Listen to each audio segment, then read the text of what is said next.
friends, welcome back. I am so excited. I'm here today with Ashok Gupta over in London, England. Now, most of you probably are already well aware of who he is. He is the director of the Gupta Program, which is the original neuroplasticity and holistic healing program that has helped so many people over the years to recover from conditions like chronic fatigue syndrome, ME, long COVID, Lyme disease, fibromyalgia, and similar conditions. And in addition to all of Ashok's professional experience with this, he also has a lived experience with this. About 25 years ago, when he was studying at Cambridge, he became unwell with this condition himself. And through his own neuroplasticity research, he was able to fully recover. So stick around to the end because we are going to dive into some really great stuff. And he has an exciting announcement for you as well.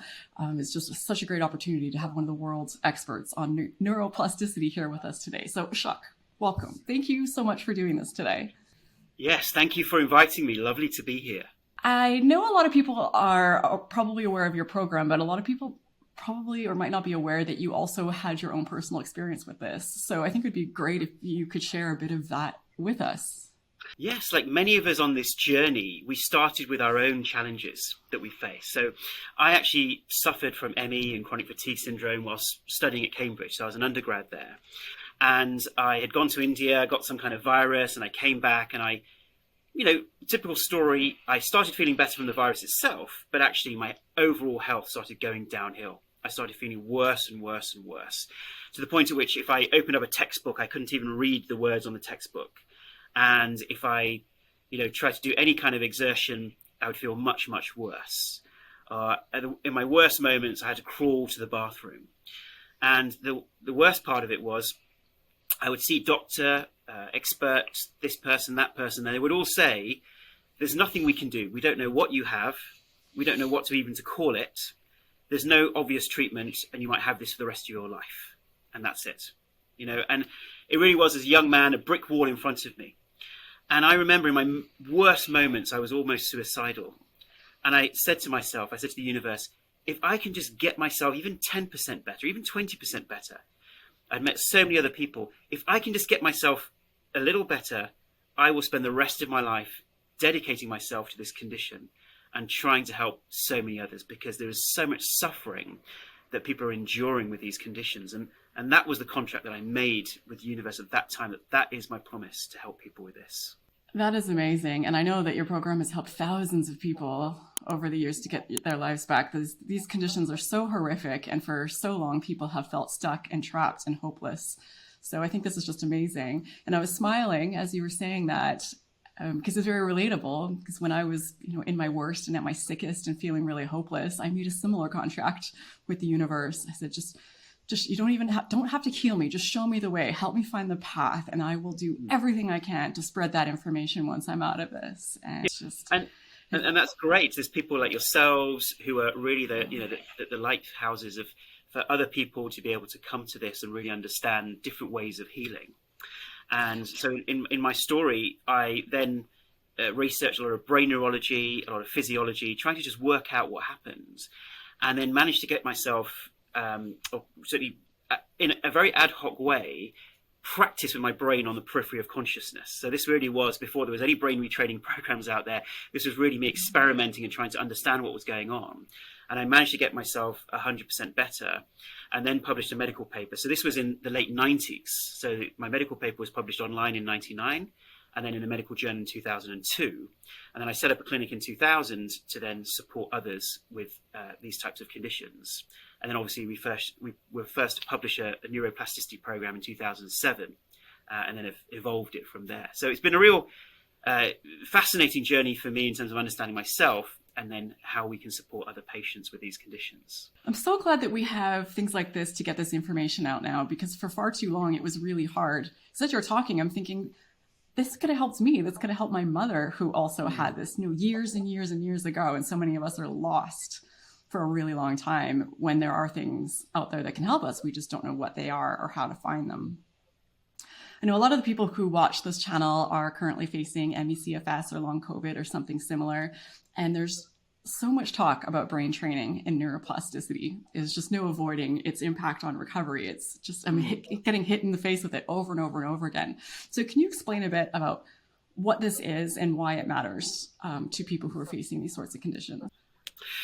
So the word neuroplasticity, it seems like a very kind of scientific word, but it's a very simple word. What it essentially means is that 20 or 30 years ago, we used to believe that the brain was fixed. So that's your personality, the way that your body responds to your environment was pretty fixed. Yeah, and that was supported by this idea that we have certain genetic makeup, and that's determined at birth, and there's nothing we can do about it. But actually, in the last 20 years, we've realized the brain is constantly rewiring itself. It's constantly changing. And so neuroplasticity is this idea that our brains are flexible. We're not fixed. We weren't fixed in our childhood in terms of the way we respond to our environment. And that's incredibly empowering, that we can change our brains and therefore change actual, not only aspects of our personality, but aspects of our physiology and the way that illnesses run their course.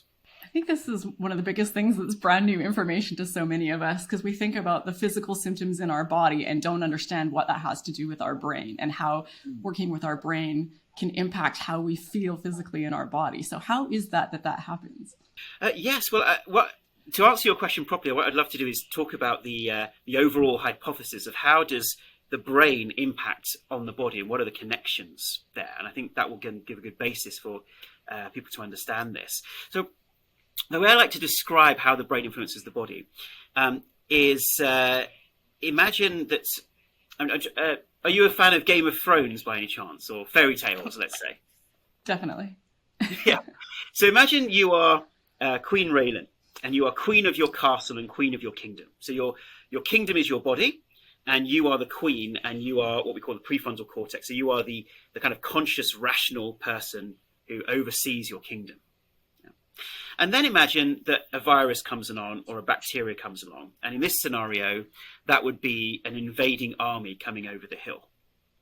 Now, normally, your generals, so your army and your navy, so let's say your army is your nervous system and your navy is your immune system, they can easily fight off the incoming invader. And then the kingdom is saved, the body is safe. And the background to this is the number one priority the brain has is survival. So if you think about it, our bodies and our brains are survival machines. So we've come from, let's say, plants to invertebrates, to vertebrates, to reptiles, to mammals, to human beings. Along that journey, our system is constantly adapted so that our immune system and our nervous system can fight off potential threats in our environment, so that we can pass on our genes to the next generation. So the key point there is our bodies and our brains are survival machines. That's their number one priority. Yeah. And so coming back to this scenario of the kingdom, let's say now in that kingdom there's a drought. So the body is weak. The kingdom is weak because of the drought. And now imagine that an invader comes over the hill. Now the army and navy, they have to work extra hard because they've been starved because of the drought. And so they have to work extra hard to fight off this incoming army coming over the hill. They're fighting valiantly, and they just about manage to fight off this invading army. And let's say this invading army is the COVID-19 infection. They just about manage to save the kingdom. And then they come to you, Queen Raelan, and say, hey, we only just managed to fight off the invading army. We need all the resources now of the kingdom. We need the wheat, the corn, the metal, everything from the whole kingdom should be prioritized to the army and navy. And we are going to stay in a state of readiness because we never know when the next army is going to invade over that hill. And of course, you as the queen think, well, that makes logical sense because our kingdom surviving is the number one priority. So you then give all of the resources to the army and the navy, and they stay in a constant state of battle readiness. And not only that, a little child walks over the hill. They fire off their arrows, they fire off their war machines, i.e. the immune system and the nervous system. And that stays continually activated. And what that means is that although the body is protected, the kingdom is protected, the resources are scarce in the body to do other things. So setting up a new farming system is now compromised, or health and wellness in general is compromised because all resources are being channeled to defending the kingdom. And then the purpose of brain retraining is saying to those army generals who now come to you every week to give you an update, is actually training them to say, hey, I know that at that point in time a year ago or 5 years ago, when we had that invading army, you did the right thing. You overstimulated the immune system and nervous system to defend our kingdom. And that was brilliant. You did that fantastically well. But now things are different. We are no longer under threat. You can stand down. In America, they have DEFCON 5 to DEFCON 1, right? So in terms of the kind of military defense standing. So we can now stand down. We no longer need to defend the kingdom in such an extreme fashion every moment. And that is brain retraining. That is you as the queen of the kingdom, the prefrontal cortex, training these generals, which are actually two brain structures, primarily the amygdala and the insula, which we'll talk about later, training them, retraining them, re-educating them. We are no longer in threat. It's safe, and getting them to stand down. And when they stand down, then the immune system and nervous system is no longer overstimulated, and the whole system, the whole kingdom can go back to normal. And all the resources that were previously channeled to defense can now be channeled to other activities that the body engages with. And that's a kind of brief summary of how brain retraining works. That's a great way of thinking about it.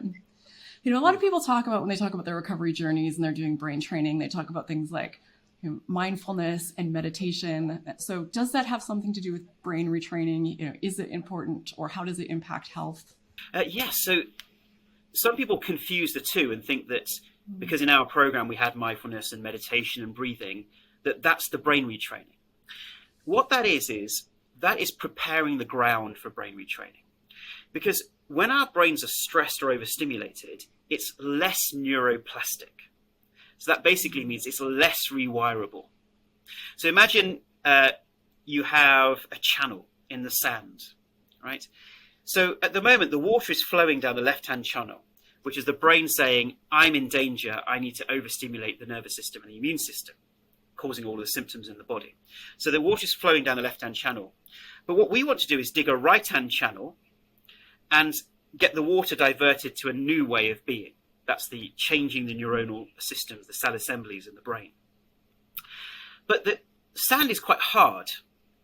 Meditation, breathing, relaxation techniques, good sleep, all of these lifestyle factors, they enable the sand to become softer so that you can rechannel the water in a different direction. And that's why we prepare the mind for brain retraining through these types of techniques. And we find them very, very important. Now, that doesn't mean that someone has to be an expert at meditation. So if somebody's no good at meditation, or not that anybody's no good, but they find it challenging, there are other relaxation techniques that people can do in our program to help get them there and prepare that sand so that it's softer, and then the retraining is more powerful. I think another thing that can be confusing for people is that when it comes to healing from conditions like ME/CFS and long COVID, most of us are understanding the power and importance of things like brain training and mindfulness and all of that. But is that on its own enough, or are there other components to healing that people need to focus on as well? And what are those, if so? Yes, this is really holistic wellness in practice. So there are many things out there, or even certain programs that focus on one thing, do this one thing. But we know that we are one whole organism.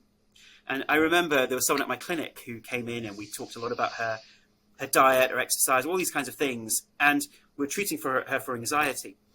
And it didn't matter what we did with the brain retraining or the meditation. She just couldn't seem to lower the anxiety. And then we went through her diet again, and it turned out, she said, oh yes, I mean, I drink, between, 10 to 15 cups of tea a day, but that's okay, isn't it? And I said, well, of course, if you're stimulating your fragile system with 10 to 15 cups of tea, that isn't going to help you heal. So it is about approaching the entire system holistically. And that's what we do at the Gupta Program, is talk about holistic living. So certainly sleep is a major factor. So good sleep hygiene and doing whatever we can to make our nighttime routine conducive to good sleep. Then obviously an anti-inflammatory diet. So if there are things which are re-inflaming an already inflamed system, we want to have an anti-inflammatory diet to support us. Then there are things obviously like pacing. And I'm sure many of your guests previously have talked about the importance of pacing. So that's something we encourage as well. And then exposure to daylight and sunlight. So when we first wake up, having exposure to daylight and actually having that vitamin D creation in our bodies through sun exposure is also something that's useful. Now, none of these things by themselves are going to heal someone, but it's putting all of these things together that can really support health. So I want to break these ones, at least some of these, down a little bit, because these were really important for me as well. But most of them are easier said than done, like sleep. Mm-hmm. Can be such a challenging one for people facing these conditions. And I get a lot of frustrated comments from people like, I'd love to sleep better. You don't get it. I can't. So what are some practical things that people can, changes they could make or things to consider trying that might be able to help them if they're really struggling with the sleep component of this? The number one reason that our sleep is bad in these conditions is when your system is in danger and in emergency mode, why would it want you to sleep? Right? It's in that hyper defensive mode. And when our nervous system is being overstimulated, the sympathetic nervous system, the cortisol rhythms and the melatonin rhythms, these are chemicals that decide when we sleep and how we sleep, are disrupted. Now, to get those rhythms back into order, what we need to do is train the nervous system to calm down overall. So the breathing and meditation techniques, they can help us have better sleep. And I recommend those relaxation techniques twice a day. And what's also happening is at night, the reason we can't sleep is because the brain is trying to process fear and process emotions at night. Whereas if we process them during the day through meditative practices where we're aware of our emotions and thoughts, then the brain doesn't need to process those things at night. So that's why the sleep gets deeper. Another thing we can do is those last 2 to 3 hours before we sleep are incredibly important, to have a wind down routine. So many of us are on our devices or we're watching stimulating TV or whatever, but actually relaxation in those last 2 or 3 hours is incredibly important to calm the nervous system. And we have various meditations and techniques to actually get you to deeper sleep. So in our website and in our app, there is a meditation called Get to Sleep meditation. And people use that just before they go to sleep or if they wake up in the middle of the night. And the way that is done, they find they can drift off to sleep very easily. So those are just some examples. And there's many other things that people can do to support their sleep as well. It's really helpful to hear. And some of this we know already, but we need to hear it again. And even now, with everything I've been through, I'm wired for productivity. So I want to work until 9 o'clock at night and then try and be asleep by 10. And then I can't figure out why that's not working. So, it's important to hear these messages again and again, that there's so much value in that self-care and the downtime and the relaxation, and it is not time wasted. Sorry to interrupt. I would emphasize that it's after dinner. So after we've had dinner, and obviously some of us had dinner earlier than others, it's having as many lean back experiences versus lean forward experiences. Now, what I mean by that is when you're working on a laptop or you're on a screen where you're typing things in, you're leaning into the experience, which is stimulating your nervous system. But a lean back experience might be watching a comedy on TV, where you're not actively engaging your mind, but you are laughing, you're uplifted. You might have a fun conversation with friends or playing a game with your family or something which is gentle and relaxing that relaxes your nervous system. Those are things to engage in after dinner and have that slow wind down for sleep. Just like you would with a toddler or a child. What would you encourage them to do in the evenings versus most of us are overstimulating ourselves in the evenings? That is such a good way to think about it, with the lean in and lean out. And with the TV, I think a lot of us take for granted what you're watching makes a big difference. I've had to make strict rules even now about what I watch in the evening, and my husband will want to watch Game of Thrones or something. And I'm like, I can't, I won't sleep. Like, it can't be I'm on the edge of my seat, tense, stressed type of show. Otherwise I'll be up for hours. So yeah, I think we've taken for granted the things that really can make a difference, the simple changes we can make that can make a big difference. Definitely. So comedies, laughing, we know the power of that. We even have workshops, laughter workshops, where people can get together and just deliberately laugh, laughter yoga. And it's incredibly powerful at relaxing the nervous system. You mentioned also an anti-inflammatory diet, and we hear that a lot. But what exactly is that? What does that look like? Many of us are eating processed foods. So I think one of the biggest inflammers of our system are the artificial chemicals which are put in processed foods. Because as soon as that goes into your gut, remember, your gut and your immune system sees that as a foreign object and then will start attacking those objects or trying to cleanse them from your gut. So anything which is processed, artificial, anything which is fried, so oil, things which are fried and very oily aren't going to be good for our system. I find that actually things like caffeine overstimulate our system and can be inflammatory for our system. Sugar, once again, the refined sugar can be highly inflammatory for our system. And it's essentially, we want to be having more of these anti-inflammatory foods, so more fruits, more vegetables. Now, of course, each person has to decide what works for them. So certain fruits and certain vegetables don't work for everybody, especially if they have high histamine levels, for instance, and they've been diagnosed with MCAS, mast cell activation. So they want to have a low histamine diet. But essentially, those foods which are more natural, closest to their natural origin, so fruits, vegetables, nuts, and pulses. So something that's often missing from the Western diet that can be very good for the system and anti-inflammatory are dals, lentils, beans, those kinds of foods which often aren't incorporated into our lifestyle. So I know yours was one of the first programs out there to publish and do research and really back up what you're doing with scientific research. So can you tell us a bit about that? Yes, so we were the first to publish in 2007, as I said, and in those days it was a DVD program. And since then there have been other great programs which have been launched, and that's great. They're reaching more people. And what we've tried to do is continue to refine our program to make it easier to use and make it more powerful. And the most important thing there has been getting the scientific research. So as far as we know, we're the only neuroplasticity program that actually has independent randomized controlled trials. So we did a randomized controlled trial on fibromyalgia, and we found that compared to a control group, we had a really positive result. Within 8 weeks, a 40% reduction in fibro scores and a zero effect in the control group, a halving of pain, a doubling of functional capacity, and a halving of anxiety and depression. And so that was a published study in the Journal of Clinical Medicine. And we've also just done a study on long COVID, which unfortunately I'm not allowed to talk about, but once that's published, that also showed very promising results as well. And that was a randomized controlled trial. And we're looking at other studies as well. So for us, what's really important is not that this is just anecdotal, but actually there's solid scientific evidence behind the treatments that we are sharing with people. I'm sure most people have heard of the Gupta program, and I have quite a few people reaching out to me asking about it, and even I know very little about it. So if someone were considering your program, what could they expect from it? Can you walk us through a bit of what it is? Sure. So our program is delivered online. And the great news about that is you don't have to visit a clinic somewhere if you've got limited energy. And so it's an online interactive video program with 15 interactive video sessions. We've got about 30 audio sessions as well. And people can sign up for our free trial. So in the free trial, you get access to the first 3 sessions. So you can watch those videos, see if this is right for you. There's also lots of free meditations on there as well, so you can experiment with that. And we only want people to really go into the program if they feel comfortable and resonate with obviously the information that we're presenting. And in addition to that, we know that support is incredibly important.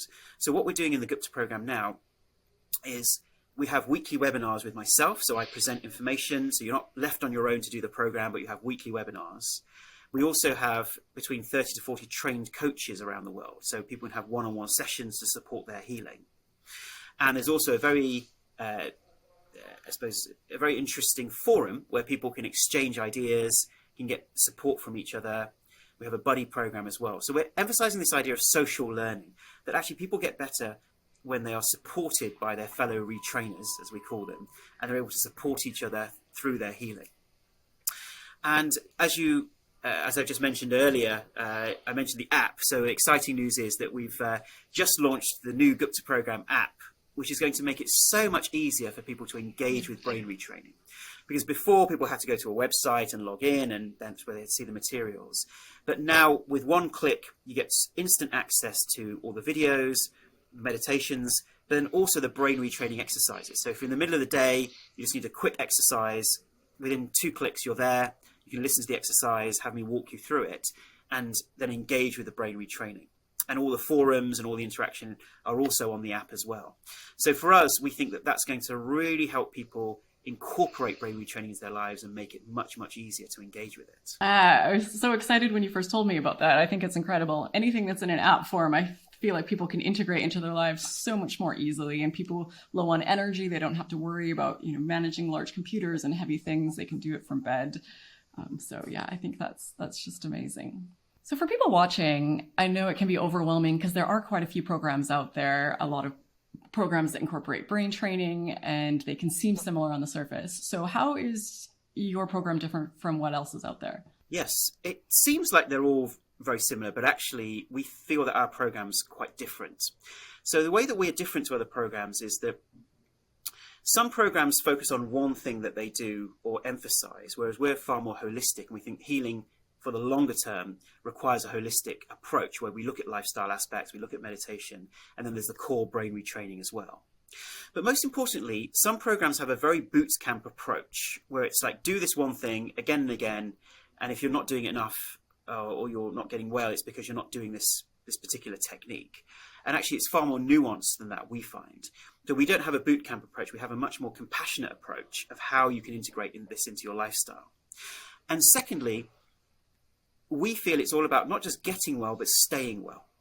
So in the latter half of our program, we look at what are some of the anxiety patterns and the stress patterns that we may have inherited as children that impact on our recovery. Because pacing ourselves back into normal life, making sure if we do get back to a job or studying, that those same old triggers that were there don't re-trigger us. So how do we calm our nervous system for the rest of our lives to ensure that health? Because I'm sure perhaps you've personally experienced, or people who've been part of your show have talked about when stress comes back, sometimes the symptoms can come back, or people can have dips and relapses. We want to make sure that people stay well for the rest of their lives. So a lot of our program is dedicated to understanding our deeper psychology around that. And we think that that's also something very unique about our program.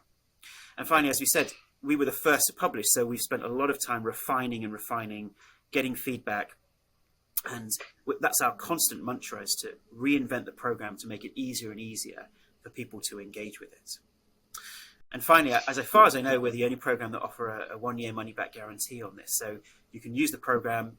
If you have no benefit, then you can return the program, get your money back, use it for something else. Something new we're launching, which is very exciting, is something called Daily Gupta. And what that is we know that many patients are at home. They often find it difficult to find the motivation to do these types of programs, or they may feel quite lonely or isolated. Whereas actually it's much nicer when someone guides you through this. So Daily Gupta has 2 half-an-hour segments. So you tune into this Zoom call. The first segment is free, and that's where we take people through breathing, meditation, vagus nerve exercises, relaxation exercises in a Zoom group. So you can see all your fellow patients. We'll have hundreds of people on there. And that's guided by one of our professional coaches. And that's something which then makes you feel like every day you're tuning in and getting that healing, that group healing. And then there's also half-an-hour brain retraining, where our team will take you through the retraining, answer your questions. And because it's daily, it's something that you can tune into rather than feeling you have to wade through a program, watch videos, try and apply it yourself. You're being guided through it every day. So that's something that we're launching now, and I think that will really help a lot of people with their healing. That's incredible. So if people are feeling overwhelmed or struggling to keep up or to get, put in the time with the program, they just have to show up and then someone will walk them through it. Exactly. Amazing. Wow. That's incredible. For those of you watching, all of this is available in the video description, so I really encourage you to expand it and to check out what's there. You'll have information about the program and all the other links that you need to follow Ashok and keep up with all the great work that he is doing. And if you enjoyed this video, I'll link up on the screen here. I have an expert video playlist that will include this one that has tons of more information just like this one. So lots of great resources to help you on your road to health and recovery.